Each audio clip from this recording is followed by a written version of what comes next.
Fight fans, welcome to the PBC Podcast, brought to you by Premier Boxing Champions with your host, Kenneth Bouhairie and Michael Rosenthal.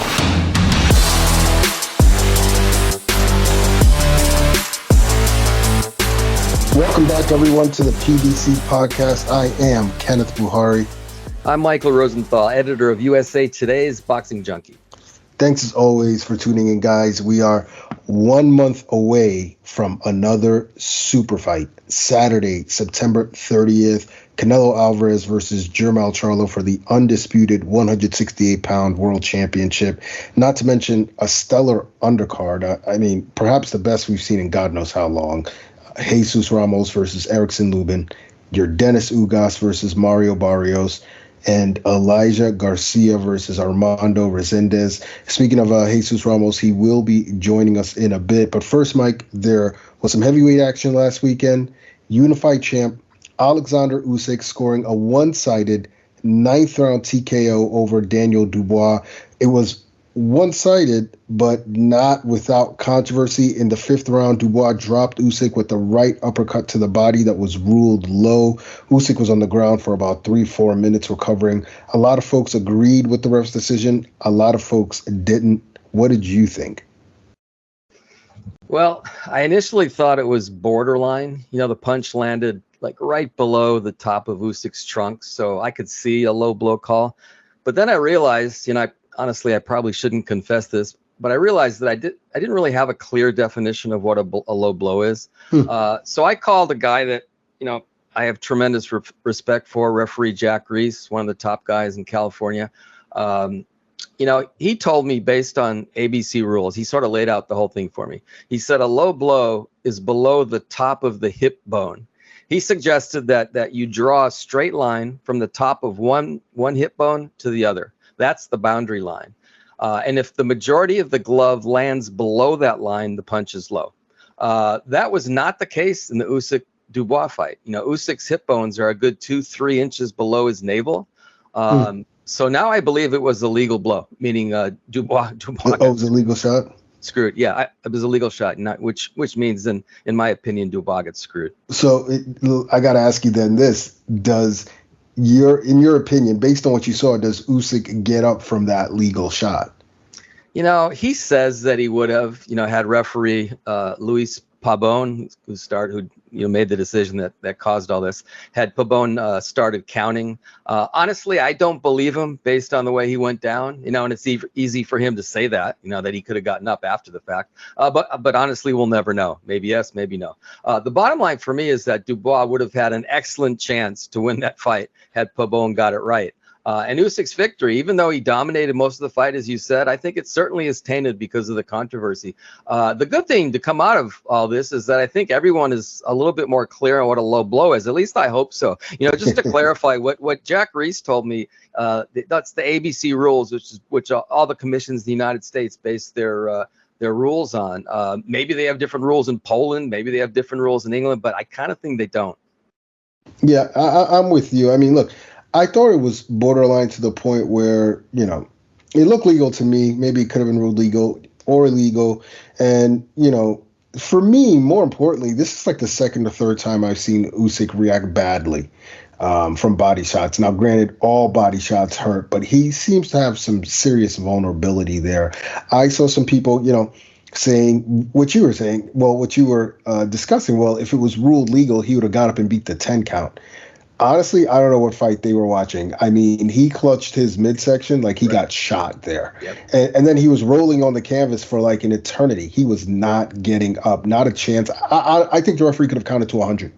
I mean, shoot, he was on the ground for longer than 100 seconds. So, I don't think he would have got up if it was, in fact, ruled a low blow. Now, that said, Usyk did dominate every other moment in that fight. It wasn't competitive at all. In your opinion, how does he fare against Tyson Fury and Deontay Wilder? Frankly, I think I'd pick both guys to beat him. Wilder might have a tougher time than Fury. I could see Usyk at his very best outboxing Wilder if he can avoid one of Wilder's big shots, as he did in 2 fights with Anthony Joshua. I mean, it's pretty damn impressive what he did in back-to-back fights with Anthony Joshua. I'm not sure he can avoid Wilder's biggest shots, though. Wilder is really, really good at landing his right hand, which might be the best right hand, might be the best punch, in the history of boxing. I don't know whether Usyk can survive that, even though I think he has a pretty good chin. And it couldn't be more clear. You just said this. I'm just going to reiterate. It couldn't be more clear right now that Usyk is vulnerable to the body. I could see Wilder attacking him there too. As far as Tyson Fury, I don't see Usyk beating Fury. Fury's too good of a boxer and twice as big. He'll just tower over Usyk. I just think that's a bad matchup, especially because Usyk really didn't look that good, or at least he didn't look his best on Saturday. So Usyk, as talented as he is, he might have already reached his peak as a heavyweight. Yeah, and truth be told, outside of the Joshua fights, Usyk just has not looked that great at heavyweight. He didn't look that great against, Chaz Witherspoon. I really didn't like the performance against Derek Chisora, but then obviously he beat, Joshua in successive bouts. But then again here, we saw some vulnerability. I'm with you. I can't see Usyk beating either guy. Deontay has a great stabbing jab to the midsection, which he used with success against Tyson Fury, and he's got an underrated left hook to the ribs. And then, of course, as you mentioned, not to mention that monstrous right. And unlike Anthony Joshua, I think Deontay has that killer instinct, to step in and throw what he needs to throw. And, that is going to put, Usyk on his heels. And look, if Usyk loses focus for a second, good night. Wilder's putting him to sleep. I'm with you. Fury is just too big, too skilled for him, particularly this version of Usyk. I just can't see him beating either fighter, but I do hope one of them is next. And, we get to find out. So does he. I think he wants Fury. I mean, I'll add this, to be fair, the guy, talent-wise, the guy's like off the charts. So I think if he puts it all together, he probably could give anybody trouble. It's again, though, I just think Fury's a bad matchup. I think he loses that fight. Yeah, it's a tall ask at heavyweight. He's, guy's a stylistic nightmare. Now, in other news, last week, Undefeated interim WBO. I don't know if it's even interim or full now. It's such a mess with some of these sanctioning bodies. But interim WBO 154-pound champion Tszyu announced that he'll be facing Brian Mendoza on October 14th here in the U.S. But the fight will be in Australia, if that makes any sense. October 15th in Australia, October 14th here in the U.S. I mean, it's just a terrific matchup of super welterweights. Mike, what are your thoughts on that fight? I like the matchup. I become a big fan of Tszyu, who I think is one of the best and most exciting fighters in the world.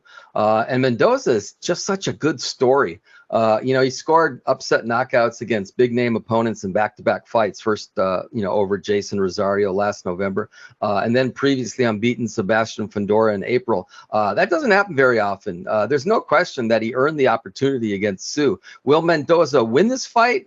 I doubt it, but I didn't think he'd beat either Rosario or Fundora, so we'll see. Right. It's a really fun matchup. What does a win here mean for each fighter? Tszyu was expected to fight 154-pound champ Jermell Charlo before Charlo, got a fight that he couldn't refuse against Canelo Alvarez. That would have been a dream opportunity for Tszyu. This obviously isn't the same kind of thing, even though it's a good, important matchup.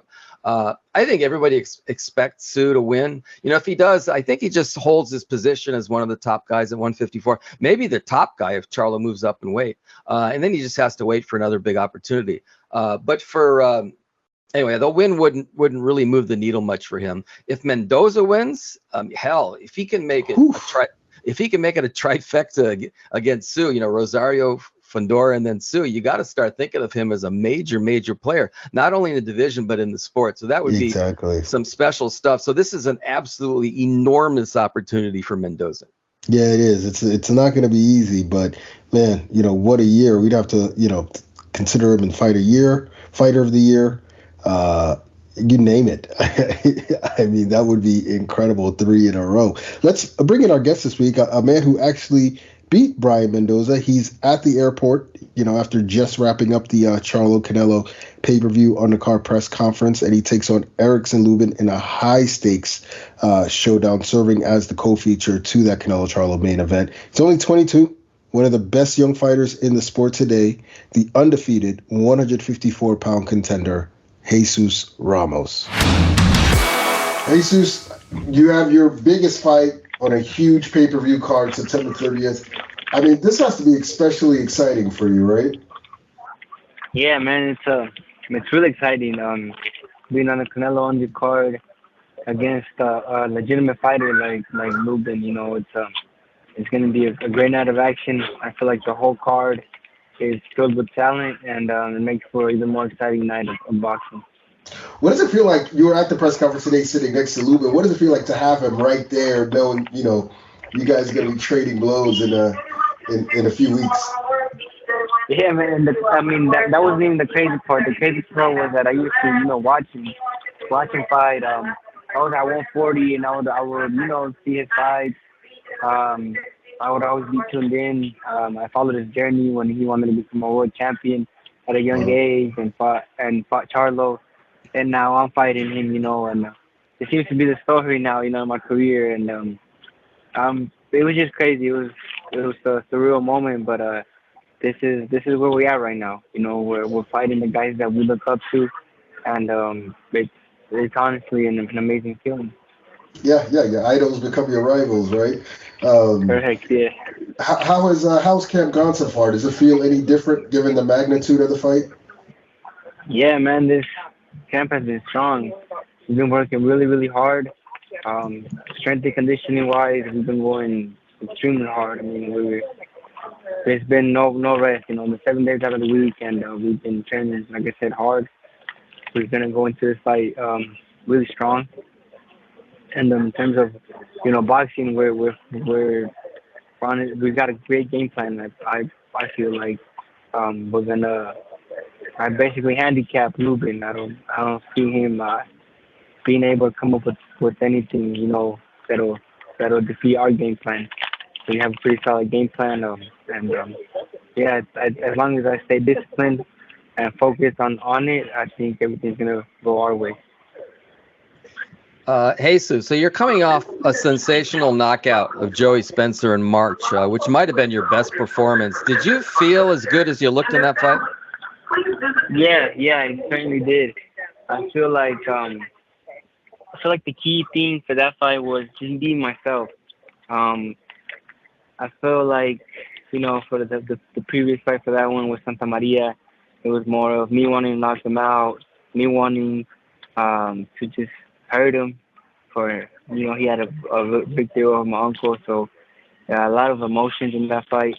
And the Joey Spencer fight, though, I was a lot more mature. I felt more, like I said, just focused on being myself. I had never shown my footwork in any of my fights for the same reason. It was just I feel like I was never being myself, focused on being myself in it.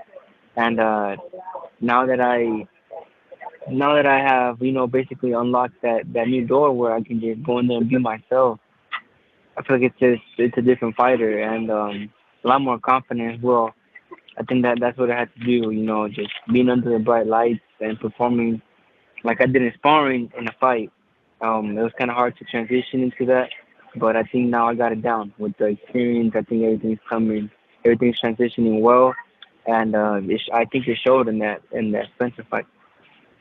So that's all part of the learning process, I guess, which sort of leads into my next question. So people might forget how young you are. You're only 22. You're obviously improving fight by fight. What percentage of your ultimate potential do you believe you're at right now? In other words, what percentage of how good you will be? I don't even think we're halfway there, man. Okay. I honestly surprise myself sometimes too, just in the ring, in training camp. There's different things that I do, and things that come natural to me. Like I said, sometimes I surprise myself. I surprise my dad, my coach. Just like I said, how creative I can get in the ring, and I just feel like the tougher the competition gets, the more I'm gonna grow, the more I'm gonna learn, and the better I'm gonna be. And like you said, I'm only 22, man. I got more than 10 years in this to go, and I feel like I can be a lot better than where I am right now, especially with my work ethic. I like to work really hard, and I feel like sky's the limit right now. Well, you mentioned the opposition being better. Lubin is no pushover. He's terrific. I mean, he's experienced. He's an offensive fighter. What do you believe are his strengths and weaknesses? I feel like he's some forward fighter. He does a lot of good things in there. You know, he's really explosive. He likes to work behind the jab. But I feel like his weakness is he gets into his feelings a little bit. You know, he doesn't stick to a game plan. He gets hit and he wants to come back. He wants to respond right back. And sometimes that gets him into fights that aren't in his benefit. You know, and I feel like that's his biggest downfall. Mm. Now, in your opinion, is this a big step up for you? I mean, the stoppages against Charlo and Fundora, do you think maybe he's particularly vulnerable to a knockout? I think he is. This is a big step up. I think on paper, but I beat Brian Mendoza, and we saw what he did to Fundora and Jason Rosario, and I beat Vladimir Hernandez, a guy who's coming off a big win over a prospect as well. So I think on paper, I see why it can be a big step up considering he fought, guys like Charlo and Fundora. But like you said, he's been knocked out in both defeats, so I think, he is susceptible to that. And I do believe in my power. But, like I said, I am a very intelligent fighter, and I feel like I'm not going to rely on my power. I'm gonna go in there and break his will. He's got a will to win, and I got to break that. And that's the plan. I'm going to break his will and take over in the fight. Jesus, Charlo's now, at least for the time being, campaigning at 168. He's going to fight Canelo on your card on pay-per-view. Give us your take on that matchup. Man, I feel like Charlo deserves a lot of respect, man. He's going to be great. Canelo right now is the face of boxing, and he's going up, 2 weight classes to go and fight him. That's, like I said, you got to give him his credit. And in all reality, he has a great chance to win. He's very athletic. He's got good footwork. He knows how to box well, and those are all things that could give Canelo problems. But we'll see. We'll see if he can carry his power up to 168. We'll see if he can give Canelo something to think about. And because like I said, it is a huge step up. Canelo, he's been here, at this stage. It's been there, done that scenario for him. And I think Charlo, this is one of his, biggest fights on a platform like this. Like for Canelo, it's huge, man. It's really huge. So we'll see how he reacts to that as well. Yeah. Do you expect Jermell to come back down to 54 after this fight, no matter what happens? Yeah, I think. Well, that's what he said. But if he wins, I don't see why not. Why not campaign at 168 and defend those belts, especially with the WBO stripping him. Why not? Why not stay undisputed at 168? I feel like that'd be the best thing for him to do. But we'll see. We'll see what happens. Now, another fight taking place is Brian Mendoza versus Tszyu. Of course, you fought and beat Mendoza a couple years back. What are your thoughts on that fight, and who do you think wins?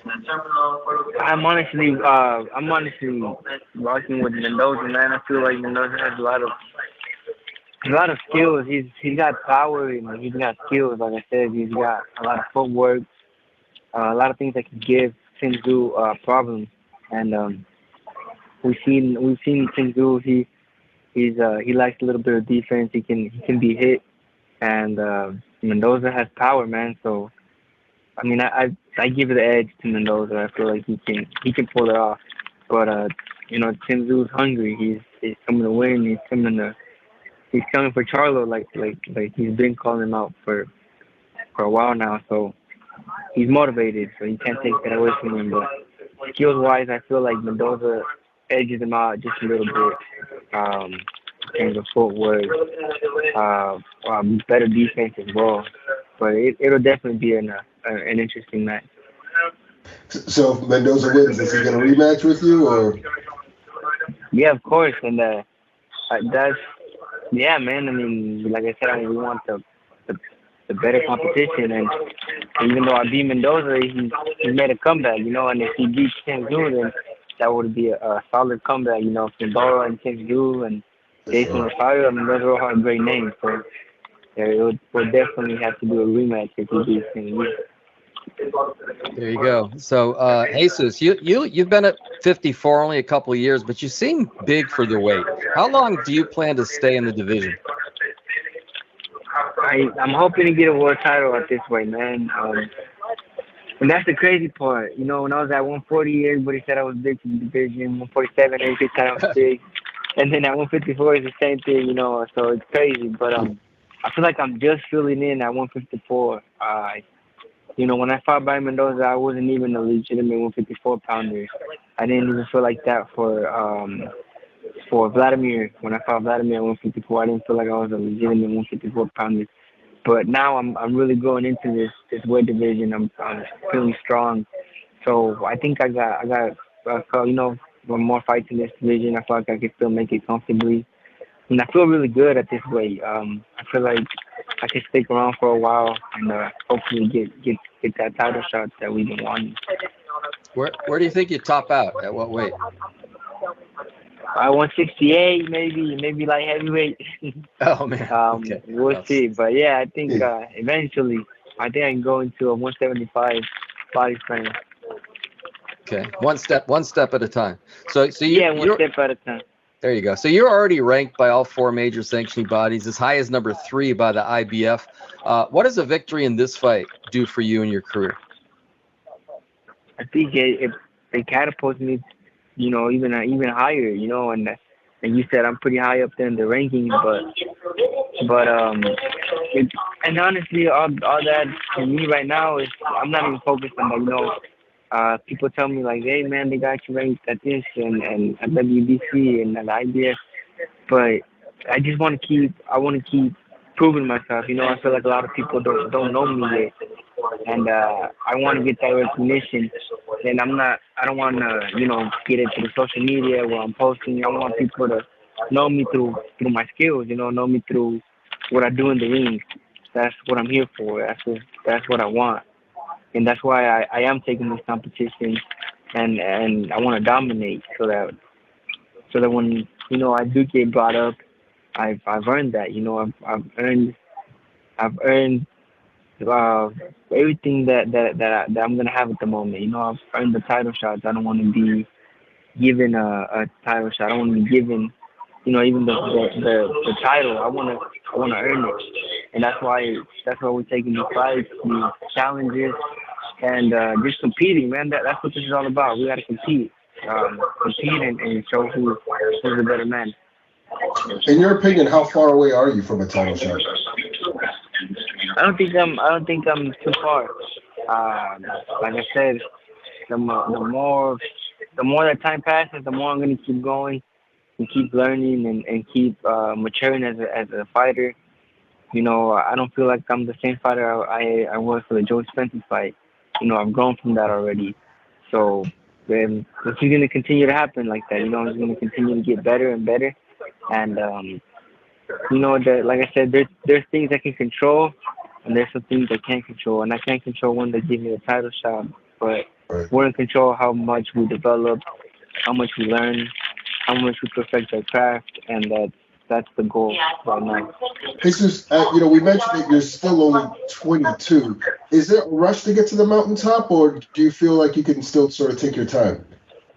Yeah, I mean, I even forget sometimes that I'm 22, man. I feel like sometimes man, I've been around for a while and I don't have a belt yet, but I am only 22, man, and things take time, and I understand that, like I said, and as I mature more, I understand that it's okay, to take my time because of the results that I've been having, by taking my time, I feel like I've developed more as a fighter, and that's the key. because when I become a world champion, I don't want to, become a world champion and lose it in my first title defense or my second title defense. I want to keep it, man. I want to keep it for forever, as long as until I'm ready to vacate and move up and take over the next weight class.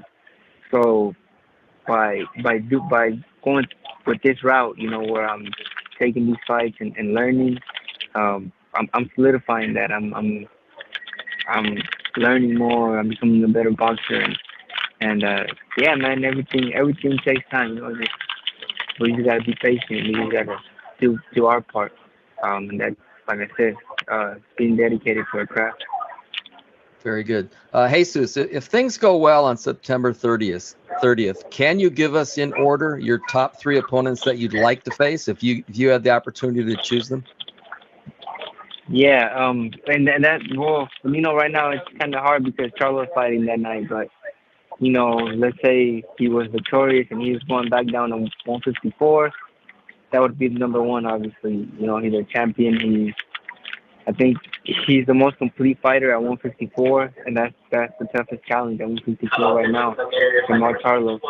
And then, after that, it'd have to be Tszyu and Brian Mendoza, man. Those are the top guys right now. But yeah, those are the top names are the people that I want to face. And I think slowly but surely, we're gonna make those big fights happen. Got it. So finally, one more question. Tell us how the fight on September 30th is going to go, how it's going to play out, and give us a prediction, if you will. I feel like Lubin likes to start off fairly, strong, fast. So we're gonna be ready for that. Ready for his, for his first 2 or 3 explosive rounds. But after that, I feel like I can start working, breaking him down. Working on the body like I like to do, and start, just taking him into those later rounds where I'm up in the work pace and just pressuring him and just giving him different looks, man, that I feel like he doesn't know that I have. And yeah, man, until eventually I can get the knockout. I'm not gonna go in there looking for it, but I'm gonna work for it to the point where I'm breaking him down round by round, making sure he's not the same fighter he was the previous round. Each time with a little dent in his will, until he doesn't have that will to win that he has right now. Excellent. Jesus, excellent interview. As usual, we really appreciate you taking the time. Best of luck in this fight and going forward. Thank you, man. I appreciate you guys' time. I really do. Thank you, guys. What a scene here in Sin City. I always ready for a fight. Be undisputed. All hail King Canelo! Very few fighters in history of boxing accomplish this. Y'all know who Jermell Charlo is. I'm undisputed for a reason. The first undisputed 154-pound champ. What's next? Jermell Charlo and Canelo can easily happen. I could beat Canelo. We are on the cusp of boxing history. King Canelo Alvarez entering the ring. En el boxeo hay niveles. Nunca he peleado con alguien como yo y ain't nothing easy in the ring with me.